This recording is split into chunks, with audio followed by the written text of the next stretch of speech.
Okay, let's dive in. We're looking at the Office of Foreign Assets Control, or OFAC.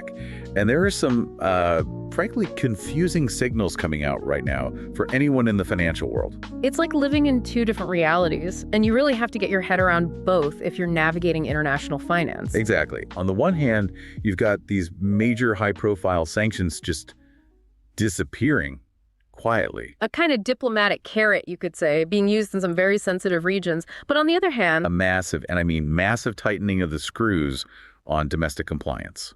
right, so sanctions are being reversed, but your cost of doing business, your risk, is going up permanently. So that's our mission for this deep dive. Break down these two opposing forces. We'll look at the delistings and then unpack the huge operational changes that are going to define your compliance work for, what, the next decade? At least. So let's start with those quiet reversals because they signal some pretty major policy shifts. The biggest one has to be what we just saw in the Western Balkans. A huge policy reversal there. OFAC took sanctions off Bosnian Serb President Milare Dodik, his son Igor, and his daughter Gorica. And you have to remember why they were on the list in the first place. This was under Executive Order 42033. Right, for undermining the Dayton Peace Agreement, for corruption, for using patronage to consolidate power. This was not a minor designation. Not at all. And it wasn't just the family. They also removed a whole network of key companies that are really the backbone of Republika Srpska's economy. Yeah, you're talking about Alternativna Televidija, which is a big media outlet. And Pointer ISS, a major IT integrator. Then you have Agape, Fruit Eco, Infinity Media. It's the whole ecosystem. And this was right after 4 other Bosnian Serbs were quietly taken off the list in October. So when you see OFAC clear out not just a political figure, but their entire economic support system, that's not a tweak, that's a new strategy. It's a signal.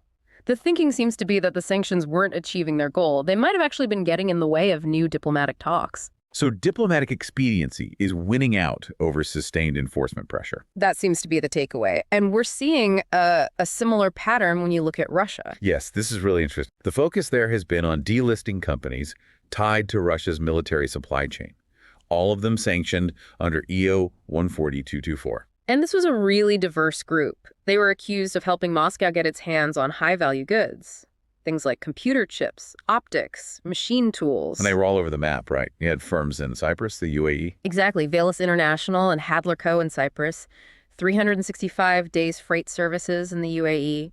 You had High-Tech Konisto in Finland. And a couple of really key suppliers in Turkey. And just to get the names out there, those were CPS Process Control Urnleri and I didn't either make it this right. Itesis Electronic Tortilleleri, Visasimilari Sinani Vetikaret, Anonym Circeti. Itesis AS for short. Thank you. And a couple of individuals were delisted too. Yes, Dmitry Bugayenko, a Russian citizen, and Evgenia Dramova from Finland.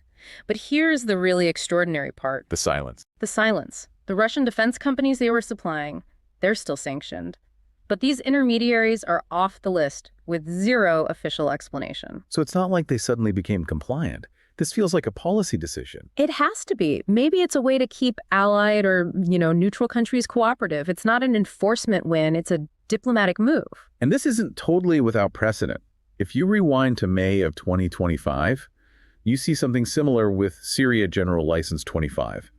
GL25. Oh, GL25 was enormous. It basically authorized all sorts of transactions with the Syrian government and its central bank. Things like new investment providing services, dealing in oil. Right. So OFAC basically signaled, look, specific people like Bashar al-Assad are still blocked, but the broad systemic sanctions that basically froze the entire Syrian economy for years. They're being lifted. It's an admission that the policy of total economic isolation wasn't really working. So that's the context.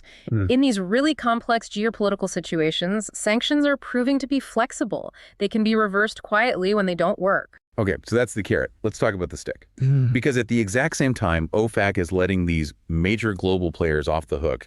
It is absolutely hammering domestic financial institutions with new rules. Why? Why the contradiction? That is the million-dollar question. And the answer, really, it all comes down to one piece of legislation that passed back in April 2024. And what did that do?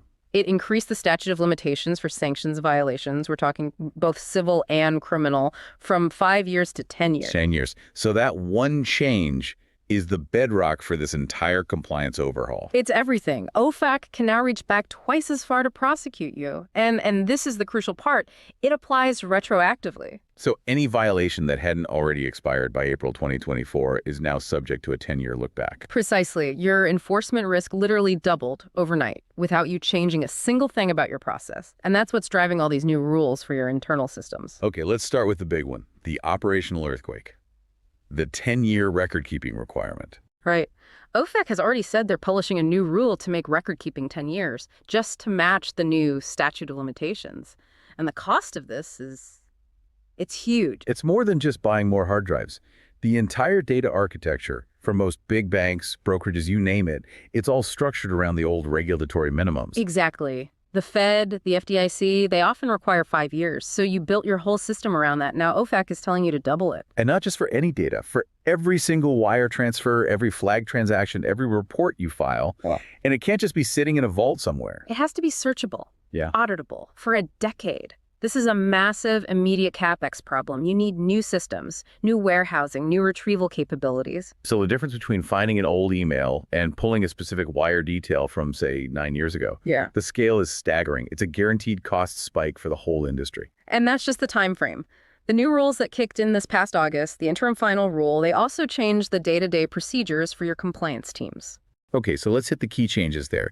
The first one is the mandatory unblocking report. Right. The old focus was you file a report when you block property. Simple enough. But now you also have to file a report when that property is unblocked or transferred. So if you get a court order to release funds, you have to report it. OFAC wants to track the entire life cycle of those frozen assets. It's a lot more administrative work. Okay, another big one. The compliance release process was narrowed. This used to be the fast track for fixing a mistaken block, right? A typo or something. Exactly. A simple administrative fix. And anyone involved in the transaction could ask for the release. But the new rule changes who can ask for it. It changes everything. Now, that fast track process is available only to the institution that actually made the mistaken block. So if you're the sender and you think your counterparty blocked your funds by mistake, you can't use that quick process anymore. Nope. You are now forced into the much slower, much more complex, and frankly, more expensive licensing division process. It adds a ton of friction and time to resolving disputes. Okay, this next one feels like it could create some major bottlenecks. The formalizing of pre-processing reporting. This is a big deal. OFAC has basically formalized its power to give your bank a secret watch list. A secret watch list? Yeah.